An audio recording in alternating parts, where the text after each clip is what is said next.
2025 यहाँ पर कांग्रेस ने अपने कुछ उम्मीदवार सामने उतार दिए हैं। पहली लिस्ट जारी हो गई और उसमें एक जो सबसे बड़ा नाम सामने आया वो बल्ली मारान से हारून यूसुफ का था। हारून जी, हमारे शो पे आने के लिए बहुत बहुत धन्यवाद।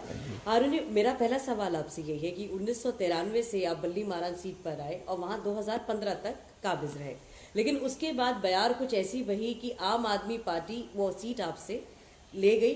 पहले आप हारे 40,000 से ज्यादा वोटों से, दूसरी बार 60,000 से ज्यादा। तो ऐसे में अब ये मार्जिनल गैप सर कैसे कम होगा? देखिए, जो दिल्ली का चुनाव था, अगर आप देखें 2015 का, मैं 2013 में जीता जी। और 10,000 वोट से जीता मैं। 2015 का जो चुनाव था वो एक झूठ की ऐसी दास्तान थी जिसमें दिल्ली वालों को लगा कि आसमान के सारे तारे हमारी झोली में आ जाएंगे, और उस तरह के वादे थे। अगर आपको याद हो, चाहे वो यमुना की सफाई की बात हो, दिल्ली की सड़कों की बात हो, दिल्ली के स्कूलों की शिक्षा एक नया मॉडल लेकर आया जो कहते थे इंटरनेशनल लेवल का है। स्वास्थ्य के बारे में बात की, महिलाओं के बारे में बात की, आखिर में मिला क्या उनको? तो अब फिर उसके बाद एक नया उन्होंने अडंबर रचा 2020 के अंदर। लेकिन अब दिल्ली के लोग थक चुके हैं, क्योंकि ये नए तरह की राजनीति, जो वैकल्पिक राजनीति कहते थे, वो राजनीति तो वही है, भ्रष्टाचार। तमाम जो कहते थे कि हम भ्रष्टाचार से लड़ेंगे और हम ईमानदार लोग हैं, कट्टर ईमानदार लोग हैं, तो फिर जन लोकपाल की बात क्यों नहीं करते? आज जन लोकपाल की बात इसलिए नहीं करते, ये पहले जो इस्तीफा दिया था, जब हमने समर्थन दिया था, इसी बात पे दिया था ना कि जन लोकपाल को मुझे पास करना है, और उसमें दिक्कत, जबकि कांग्रेस पूरी तैयार थी इस चीज़ के लिए। तो उस वक्त इस्तीफा देने के बाद आज तक जन लोकपाल की बात ना करना, मैं समझता हूँ कि यही काफ़ी है लोगों के लिए कि ये कितने कट्टर ईमानदार हैं। क्योंकि आज अगर जन लोकपाल आ जाए तो इनके कई मंत्री, स्वयं मुख्यमंत्री और बहुत सारे विधायक जो ऑलरेडी जेलों के सफ़र कर चुके हैं, वो सब उसके अंदर जेल में जाएंगे। ये बात आपकी सारी सही है सर, लेकिन हम अब जहाँ ग्राउंड पर देख रहे हैं, रियलिटी चेक भी कर रहे हैं, तो उसमें लोगों के जहन में सर कांग्रेस का नाम क्यों नहीं आ पा रहा है? वो भी देख रहे हैं कि जो फाइट है आम आदमी पार्टी और सिर्फ बीजेपी में दिखाई दे रही है। देखिए, अब इसमें मैं कोई टिप्पणी नहीं करना चाहता, क्योंकि जिस तरह मीडिया एक तरीके से बायस होके और ये लड़ाई को इस तरह दिखा रहा है, हमारी लड़ाई दोनों पार्टियों से। और अरविंद केजरीवाल कौन सा लड़ रहा है अब भारतीय जनता पार्टी से, जो हर इलेक्शन में ये कहता है कि ऊपर मोदी नीचे मैं, है? राष्ट्रीय सेवक संघ का एक बड़ा गहरा संबंध उसका, उसके परिवार का है। इससे कौन, इनका अन्ना हजारे का सारा आंदोलन किसने फंड किया था? तो सवाल इस बात का है कि ये कहना कि कांग्रेस जो है, कांग्रेस ने बहुत लड़ाइयाँ लड़ी हैं। कांग्रेस ने देश को आज़ाद कराने की भी लड़ाई लड़ी है, और कांग्रेस ने इस देश को आज़ाद कराने के बाद इस देश को बनाने की लड़ाई भी लड़ी है। ये 70 साल का जो सफ़र था, 75 साल का, ये ऐसे ही नहीं हो गया। आज जो हिंदुस्तान तरक्की कर रहा है, चाहे भले कुछ भी कहते रहे, चाहे भारतीय जनता पार्टी या अरविंद केजरीवाल, लेकिन सच्चाई ये है कि देश के अंदर जिस तरीके की तरक्की हुई, जिस तरीके से पॉलिसीज आई, आज डॉक्टर मनमोहन सिंह को कितना क्रिटिसाइज करते थे, और उन्होंने साबित किया जो उन्होंने एक बार कहा था, I hope history will remember in a better way, वो प्रूव हुआ। पूरे वर्ल्ड के लीडर्स ने इसको स्वीकार किया कि उनसे अच्छा कोई इकोनॉमिस्ट नहीं था जिसने उस दौर में, जब पूरी दुनिया के अंदर जो है डिप्रेशन था, तो उसको उन्होंने कवर किया। मेरा कहने का मकसद है, हम हार सकते हैं, क्योंकि नए नए तरीके आएंगे पॉलिटिक्स में, नए नए तरीके के नारे आएंगे, नए नए तरीके के नैरेटिव्स तैयार होंगे, क्योंकि आजकल रिसर्च टीम यही काम करती हैं। तो जो नॉर्मल पॉलिटिक्स होती है, अब वो दिल्ली के लोग अरविंद केजरीवाल की समझ चुके हैं। सर, आप जब जाते हैं अपनी कॉन्स्टिट्यूएंसीज में प्रचार के लिए, तो क्या लोगों को समझाना थोड़ा मुश्किल होता है? क्योंकि जब आप लोकसभा चुनाव लड़ते हैं तो यही पार्टी इंडिया ब्लॉक में साथ होती है, लेकिन अब हम देख रहे हैं कि अब टीएमसी हो गई, समाजवादी हो गई, यहाँ तक कि अब जो उद्धव गुट के भी जो है वो भी अब आम आदमी पार्टी का समर्थन दिल्ली चुनाव में करते हुए आ रहे हैं और कांग्रेस कहीं अलग थलग पड़ती हुई नजर आ रही है इसमें। देखिए, ये कहना मैं समझता हूँ उचित नहीं होगा, और ना मैं कोई टिप्पणी इंडिया गठबंधन पे करना चाहता। जो पार्टी हाईकमांड है, जो सीनियर लीडर्स हैं, वो इसका फैसला करेंगे क्या करना है। लेकिन जो मौजूदा हालात है, आप बताइए कहाँ हैं ये तमाम जो पार्टीज के अभी आपने नाम लिए, दिल्ली में प्रेजेंस है क्या उनकी? तो मेरा कहने का मकसद ये है कि ये एक ऐसा तरीका है, अब मैं उसमें फर्दर आगे नहीं जाऊंगा, वो AICC उसमें जो भी अपना वक्तव्य होगा वो देगी। लेकिन जिस तरीके से अरविंद केजरीवाल का भ्रष्टाचार खुल के सामने आया है, जिस तरीके से शराब घोटाला हुआ, जिस तरीके से स्कूलों में घोटाला हुआ, जिस तरह दिल्ली में दवा का घोटाला है, ये तमाम चीज़ें कोई आसमान से नहीं आ सकती, या अगर कोई चिंगारी नहीं होगी तो धुआं नहीं निकलेगा बिल्कुल भी। तो जो भी सच्चाई थी उसके लोगों के सामने आनी चाहिए। और अब तो दिल्ली का आम आदमी बोलने लगा है, जिस तरह का भ्रष्टाचार सरकार में है। आप SDM के दफ्तर चले जाइए, तहसीलदार के दफ्तर चले जाइए, ये तो गरीबों के बड़े मसीहा थे, परिवर्तन आंदोलन से निकले थे ना, एक सोसाइटी थी इनकी राशन के ऊपर। आज राशन कार्ड पिछले 11 साल से दिल्ली का एक नया राशन कार्ड नहीं बना है, फूड सिक्योरिटी जो एक्ट था उसके अंतर्गत। उन लोगों को डिप्राइव किया जा रहा है सस्ते अनाज से। मेरा कहने का मकसद ये है कि आज झुग्गी झोपड़ी वाले रो रहे हैं, जाके देखिए उनकी हालत क्या है। राशन कार्ड नहीं है। हमारी सरकार ईमानदार सरकार इसलिए थी कि हमने दिल्ली से केरोसिन ख़त्म किया, क्योंकि वो भ्रष्टाचार का शिकार होता था, और हम चाहते थे कि एक आम आदमी को हम राशन भी मुहैया कराएं और तमाम चीज़ें कराएं। आज क्यों उन गरीबों की बात अरविंद केजरीवाल नहीं कर रहे कि 11 साल से भटक रहे हैं, उनको बेवकूफ़ बनाया गया, आपको राशन कार्ड देंगे। इसी तरह के बहुत सारे काम हैं। आप हॉस्पिटल चले जाइए, रियलिटी चेक करना है ना, जाइए हॉस्पिटल के अंदर, OPD का कार्ड बनवाने के लिए धक्के खाते हैं लोग।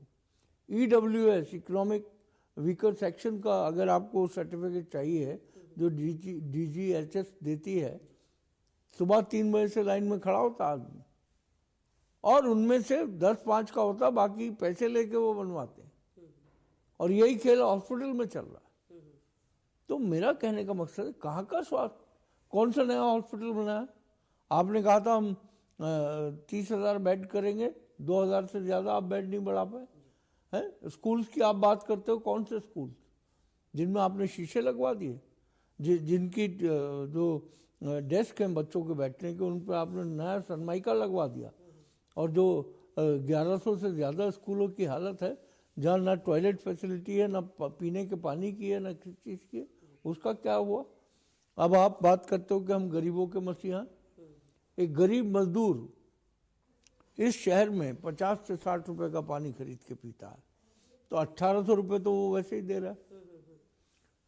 उसको डर यह है कि अगर मेरा बच्चा बीमार हो गया, गैस्ट्रोएंटाइटिस या कोई पेट से रिलेटेड कोई प्रॉब्लम हो गई, तो वो अपने बच्चे का इलाज कहाँ कराएगा? लेकिन हारून जी, ये तो लगातार केजरीवाल अब कहते हैं ना कि हमने शीला सरकार का टैंकर माफिया खत्म किया, हमने जो कांग्रेस सरकार में टैंकर माफिया पनप रहा था वो खत्म करके हमने लोगों के घरों में पानी पहुंचाया है, और अब जो फ्री पानी दे रहे हैं उसका हम बिल भी नहीं ले रहे हैं। ये साबित करता है कि एक्चुअल टैंकर माफिया जो है वो ये आम आदमी पार्टी सरकार है। इनके विधायक, इनके वॉलंटियर्स, कहाँ से आ रहा है पानी जो बेच रहे हैं वो मयूर जग में? नलों में आ रहा है सीवर का पानी, और मयूर जग में आ रहा है पीने का पानी। ये कौन सी परंपरा है? ये तो हमने नहीं देखा। हमारी सरकार थी दिल्ली में, 480 MGD पानी केवल उपलब्ध था, और ये कांग्रेस की सरकार की लगातार एफर्ट से जो है वो 940 मिलियन गैलन पर डे बढ़ा है। हम मुनक केनाल, चौटाला साहब आज दुनिया में नहीं है, हम सारी कैबिनेट गए थे हरियाणा, तब जाके मुनक केनाल से हमको 120 MGD पानी मिला। ये 11 साल के अंदर 20 MGD पानी बढ़ा पाए। तो दिल्ली के लिए कभी चिंतित नहीं रहे। ये यमुना तो हर इलेक्शन में कहा डुबकी लगा लूँगा अगली बार।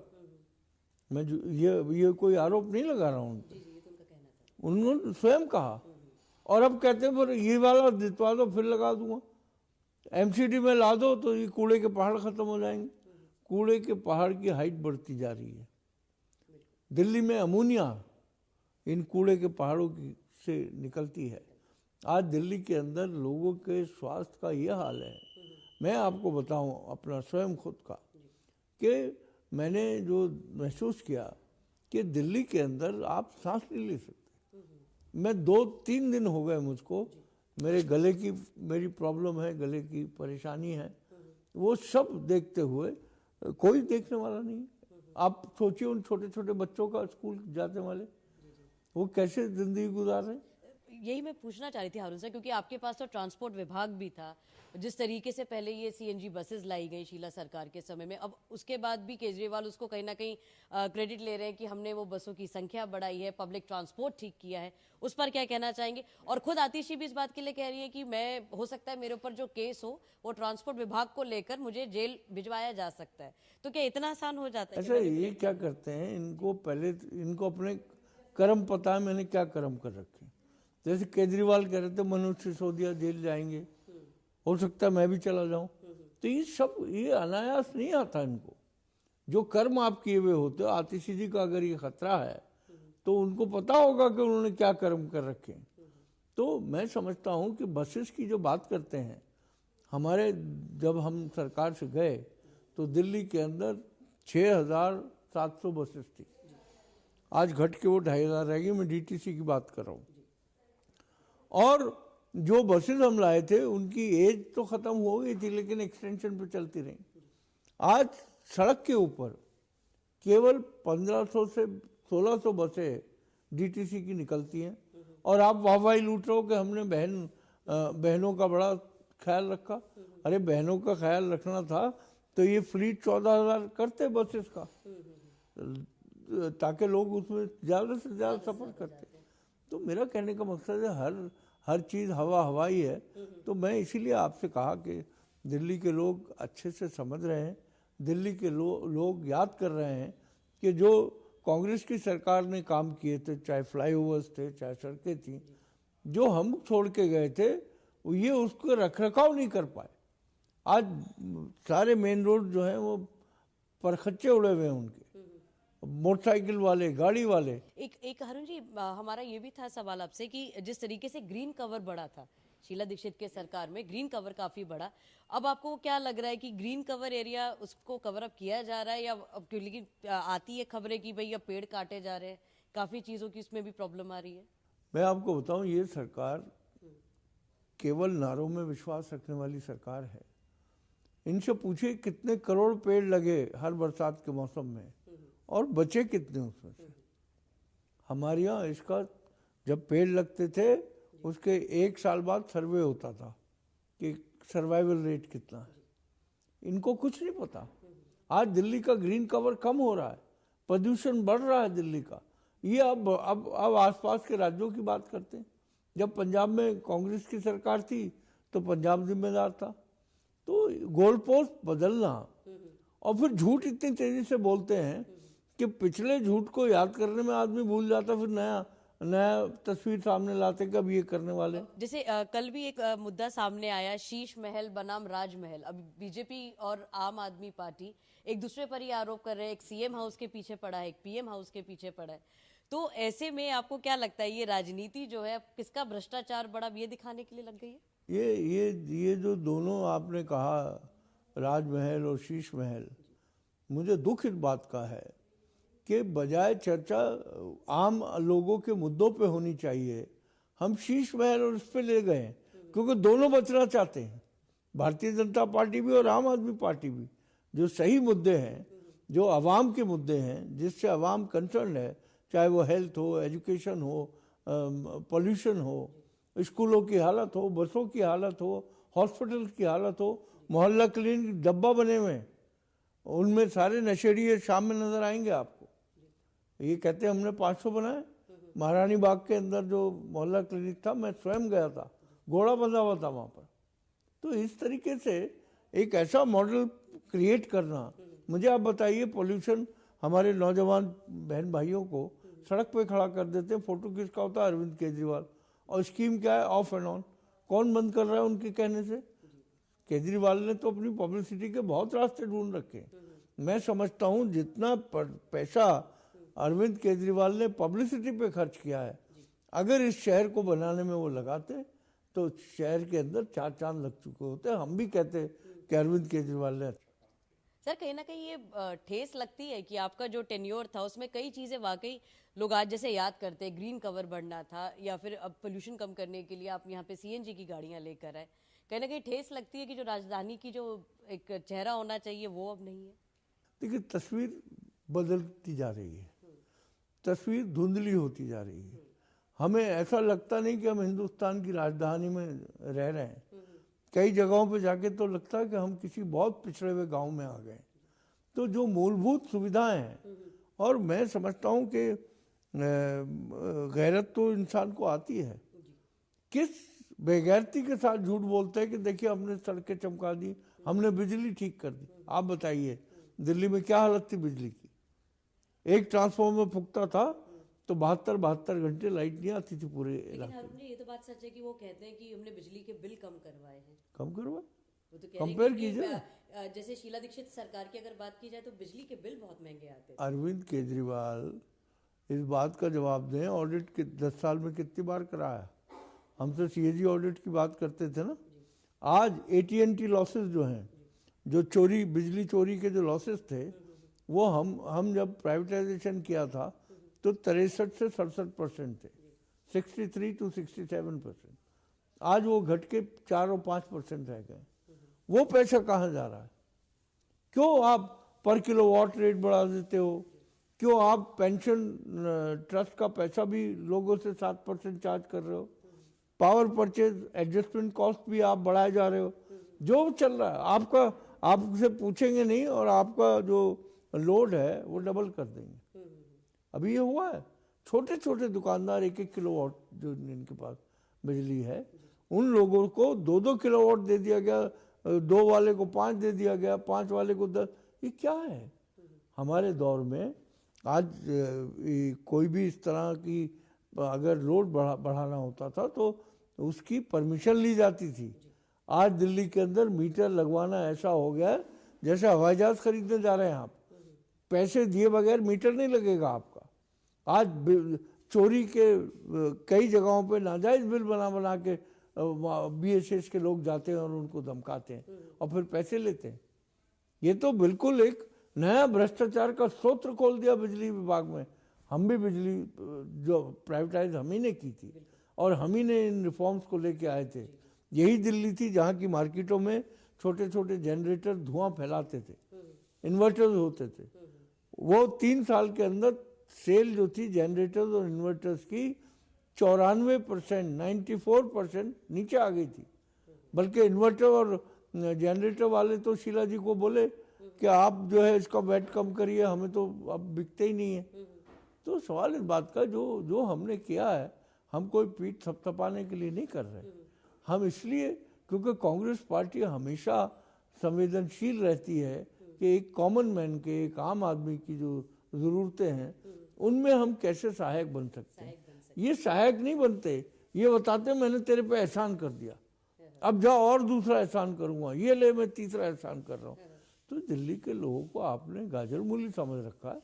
दिल्ली के लोग बहुत अक्लमंद लोग हैं और दिल्ली के लोग आने वाला जो चुनाव है सिखाएंगे सबक, ये सिखाएंगे। और इस बार सर एक चुनाव में ये भी देखने को मिला बीजेपी की तरफ से रमेश बिदूड़ी का जो कमेंट आया प्रियंका गांधी के ऊपर, हालांकि उस पर उन्होंने माफी मांगी, फिर शाम होते होते फिर वो आतिशी पे बोल गए। तो ऐसे में आपको क्या लग रहा है, क्योंकि रमेश बिदूड़ी पहले भी संसद में थोड़े से अभद्र टिप्पणियां कर चुके हैं जिसका उन्होंने माफी भी मांगनी पड़ी है। तो ऐसे में हमने ये देखा कि अब जो आपका जो नेतृत्व है वो ज्यादा खुलकर नहीं आ पा रहा है या इस मुद्दे को उतना नहीं भुना पाया जितना आम आदमी पार्टी आतिशी के बयान को देकर सामने आ गए। देखिए, जिस तरीके से बिदूड़ी जी ने टिप्पणी की वो निंदनीय है और उसको सभी ने बुरी तरीके से कहा है उस चीज़ को। और मैं समझता हूँ कि चरित्र शो करता है। अगर एक पार्टी ऐसे व्यक्ति को बर्दाश्त कर रही है तो वो उसके चरित्र को भी एक्सेप्ट कर रही है। तो मैं समझता हूँ कि इस तरह की बेहुदा, दिल्ली की बात करो ना, समस्याओं की बात करो। आप इस तरह की टिप्पणी करके सिर्फ अखबार की सुर्खियां लूटना चाहते हो, हेडलाइंस के अंदर आना चाहते हो, तो अगर यही क्योंकि जब कोई काम नहीं करोगे तो यही तरीका होगा पब्लिसिटी हासिल करने का। तो मैं समझता हूँ ये बड़ा अफसोसनाक है। मेरा आपसे सवाल ये है अरुण जी कि इस बार दिल्ली चुनाव काफी ज्यादा अहम आप लोगों के लिए इसलिए क्योंकि कई बार से खाता नहीं खोल पा रहे हैं। ऐसे में इस बार कांग्रेस कितनी टफ फाइट देती हुई नजर आ रही है आम आदमी पार्टी और बीजेपी को? देखिए, हम अपने उसूलों पर लड़ रहे हैं। कांग्रेस पार्टी ने हमेशा गरीबों का, मजदूरों का, महिलाओं का, दलितों का, अल्पसंख्यकों का हमेशा उनके उनके प्रोटेक्शन के लिए खड़ी रही। हर वो व्यक्ति जो अपेक्षित है, कांग्रेस पार्टी उसके लिए लड़ती है। हमारी कोई ना तो सोच बदलती है ना विचारधारा बदली है। जो 145 साल से हमारी सोच है आज भी वही है। लेकिन सर कम्युनिकेशन स्किल्स का क्या करेंगे? क्योंकि कम्युनिकेशन स्किल्स का क्या करेंगे क्योंकि केजरीवाल तो उन्हीं वर्गों का जिन्होंने आप नाम गिना रहे हैं उन्हीं के लिए योजनाएं भी लेकर आ रहे हैं, स्कीम्स भी लेकर आ रहे हम क्या आसमान वालों के एलियंस के लिए लेके आए थे स्कीम जो दिल्ली की रंगत और शक्ल बदली थी? दिल्ली में आज जो मेट्रो चल रही है, ये जिस तरीके से शीला जी लगातार, और मैं ट्रांसपोर्ट मिनिस्टर था, अजय माकन जी थे, रेगुलर मॉनिटरिंग होती थी उसकी। आज फेज 3 जो है 4 साल लेट हो जाए, फेज 4 शुरू ना हो अभी, इस शर्म की बात है। हमारे टाइम में सारी चीजें बिल्कुल, राजीव चौक वाला जो स्टेशन था, कश्मीरी गेट था, चावड़ी बाजार जो सबसे डिफिकल्ट था, पुराने शहर को ये सौगात जो मेट्रो की दी। तो मैं समझता हूँ कि, और उस वक्त कोई कन्फ्रंटेशन नहीं था, खुराना जी बन गए थे चेयरमैन। हाँ सर, ये जो राजनीति अब ये देखने को मिल रही है कि उपराज्यपाल का अलग कहना होता है, वो एक अलग दिशा में है, दिल्ली सरकार एक अलग दिशा में है, तो ये तो सिचुएशन आप लोगों ने भी फेस करा है सर। ऐसा है ये सिचुएशन, हमने तो चाहे हमारी कितनी भी आपस में इख्तिलाफात रहे हों, लेकिन हमारी पूरी टीम जो थी और हमारी शीला जी जो चीफ मिनिस्टर थी, वो किस तरीके से, किस खूबसूरती से नेगोशिएट करके चीज़ों को सुलझाती थी। जब आपको काम ही नहीं करना तो बेस्ट तरीका क्या है? लड़ लो। मैं एलजी के जाऊंगा, उसके ड्राइंग रूम में सो जाऊंगा कि भाई मेरा काम नहीं हो रहा। ये कोई डेमोक्रेटिक तरीका है? दिल्ली के अंदर जो सरकार चलती है, एनसीटी एक्ट है, उसके तहत चलती है। हमको भी बहुत बारी ये प्रॉब्लम्स होती थी, ऑफिसर्स की भी होती थी कि जिसको लाना चाहते थे वो नहीं आ पाता था, तो हम माने उस बात को। तो सवाल ये है कि जब दिल्ली फुल फ्लैज स्टेट तो है नहीं, तो जिस तरह की हमारी गवर्नमेंट है वो कानून से चलेगी। और मैं समझता हूँ रोज जाके लड़ना और दिल्ली के लोगों को देखना कि भाई हम तो लड़ लिए हैं। वो मैंने आपको याद होगा कि जंगल में चुनाव हुआ और लोगों ने तय किया कि इस बार बंदर बहुत शोर मचा रहे थे, तो चले गए, वो शेर निकल के चला गया। और जब वो अपने जहाँ वो रहते थे सारे इकट्ठे हुए, तो उन्होंने कहा तुम इलेक्शन लड़ने के लिए गए थे, सर झुका के आ रहे हो? बोला नहीं, वो बहुत शोर कर रहे थे। मैंने कहा एक बार होने दो। तो वो सारे शेर इकट्ठे हुए, उन्होंने कहा ऐसे नहीं होगा, हमला होगा।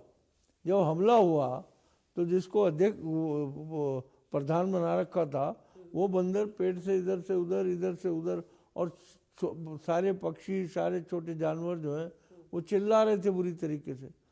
तो इतनी देर में कई लोगों को जब उसने मार मूर के और शेर का पूरा जो रेला था वो वापस चला गया, तो सबने पकड़ लिया बंदर को।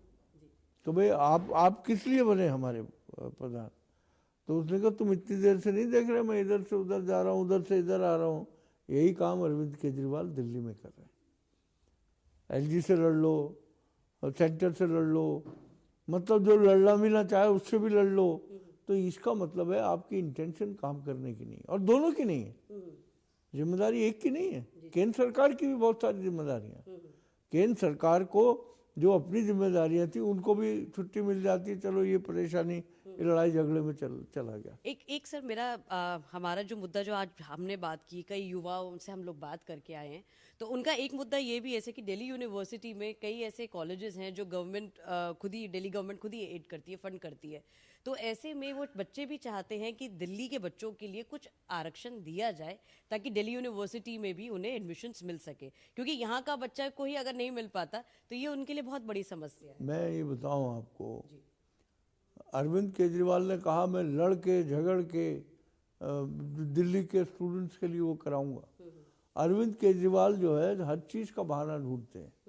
हमारी भी मांग है केंद्र सरकार से कि इसको लागू किया जाए दिल्ली के बच्चे, और यही वजह थी ये जो गुरु गोविंद सिंह यूनिवर्सिटी जब बनी, आईपी यूनिवर्सिटी, उसके बाद जितने कॉलेजेस खुले 118 या 130 के करीब कॉलेजेस हैं, वो इसीलिए खुले कि उसमें 80% रिजर्वेशन दिल्ली के लोगों का है और दिल्ली के लोगों को प्रेफरेंस मिलती है। नहीं तो दिल्ली के लोग बैठे रह जाते थे, या तो बेचारा कोई लखनऊ जाता था, कोई केरला जाता था, कोई कहीं कानपुर जाता था, कोई बनारस जाता था, कोई अलीगढ़ जाता था, कोई जामिया जाता था। तो मैं समझता हूँ ये समस्या है, लेकिन अरविंद केजरीवाल ने तो कहा था मैं 15 नए कॉलेज खोलूंगा। अब हम पुरानों में ही अटके हुए हैं। 500 नए स्कूल कहाँ हैं? आप सवाल उनसे भी तो कीजिए ना, और बीजेपी से भी कीजिए कि क्यों दिल्ली वालों को प्रेफरेंस नहीं दे रहे।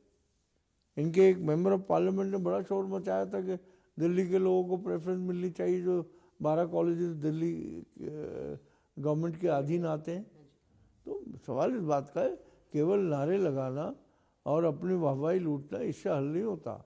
लोगों की समस्याओं को गंभीरता से समझकर उनको सॉल्व करना होता। ये हमने 15 साल में जब हुकूमत थी कांग्रेस की ये करके दिखाया था। तो ये थे हमारे साथ हारून यूसुफ, जो सीधे तौर पर कह रहे थे कि जो उनका 15 साल का कार्यकाल था जनता के बीच अब वही लेके जाना है। खास तौर से जो पोस्ट शीला का जो एरा रहा है उससे कहीं ना कहीं ठेस आहत जरूर मिलती है, क्योंकि जो चेहरा वो दिल्ली का बनाकर छोड़कर गए थे वो अब कहीं ना कहीं बदला हुआ नजर आता है।